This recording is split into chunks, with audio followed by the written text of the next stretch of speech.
လူတယောက်ချင်းစီသည်လတစင်းစီလိုပါပဲလတစ်ခုချင်းတစ်ခုချင်းလိုပဲလကိုကြည့်လိုက်လို့ရှိရင်ဒီဘက်ကဖြူဝင်းနဲ့လင်းနဲ့အချမ်းအဲ့ဒီချမ်းကိုပဲကျမတို့မြင်ရတာသူ့မှာကျမတို့မမြင်ရတဲ့အမှောင်ပဲချမ်းရှိနေတယ်လို့ပဲလူတယောက်ချင်းမှလည်းအပြင်ကလူတွေမမြင်နိုင်တဲ့သူ့နောက်ဘက်မှာသူ့တိုးလောင်ထားတဲ့ကွယ်ဝှက်ထားတဲ့အမှောင်ချမ်းတစ်ခုစီရှိတယ်တယောက်ကိုကြည့်လိုက်ရင်ပျော်ရွှင်နေတဲ့သူဒါပေမဲ့သူ့ရဲ့နောက်ဘက်မှာတောကတွေဘယ်လောက်ရှိသလဲဆိုတာကျမတို့တောင်းတန်ရုံနဲ့အမှတ်တမဲ့ကြည့်ရုံနဲ့မသိနိုင်ဘူးအဝေးမြင်တဲ့အနည်းမြင်နဲ့ကွာတယ်လို့ပဲတိတိကျကျကြည့်ကြည့်မှသိတာပေါ့နော်အဲ့တော့ဒါဟာပုံမှန်လူတယောက်ချင်းမှာဒီလိုရှိတယ်ဆိုရင်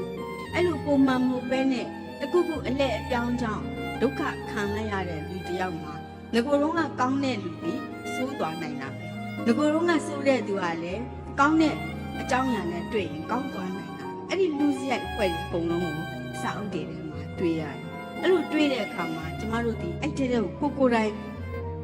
ဝင်ပြီးတော့ပါဝင်ပတ်သက်ပြီးတော့ဖတ်တဲ့အခါမှာအဲ့ဒီလူကိုဖြစ်သွားတယ်အခုဒီဟာကြတော့ကျမရဲ့မြင်ကွင်းကတားနေရတယ်ကျမတို့ကမြင်ရတာအဖေက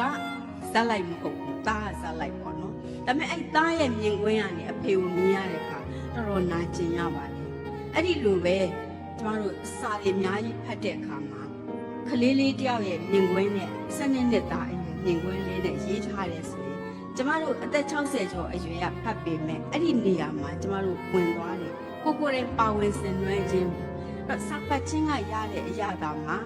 အကျိုးကျေးဇူးအနေနဲ့ရေလိုအကျိုးကျေးဇူးရှိတယ်ရေလိုအကျိုးကျေးဇူးကအားလုံးသိတယ်ဖတ်ပြီးတော့ကျေနပ်တာဖတ်ပြီးတော့နှစ်သက်တာentertainment လို့ပြောချင်ရင်ရပါတယ်ကျမတို့အရင်တုန်းကငယ်တုန်းကတော့ကျမတို့မှာ entertainment ဆိုတာရှားတယ်ရုပ်ရှင်ဆိုတာလည်းရှားပါတယ်ဒီလိုကိုယ့်ရဲ့ဒီတယ်လီဖုန်းထဲကိုရုပ်ရှင်ရုံကြီးမရောက်လာသေးတဲ့အချိန်အဲ့တော့ကကျမတို့မှာစာအုပ်ပဲရှိတယ်ဆိုတော့အဲ့ဒါကန်ကောင်းတယ်လို့ပြောရမလားမသိဘူးကျမတို့ဒီစာအုပ်ကိုညနိုးတတ်တယ်ပေါ့နော်အခုထိကလေးတွေကြတော့သူတို့မှာ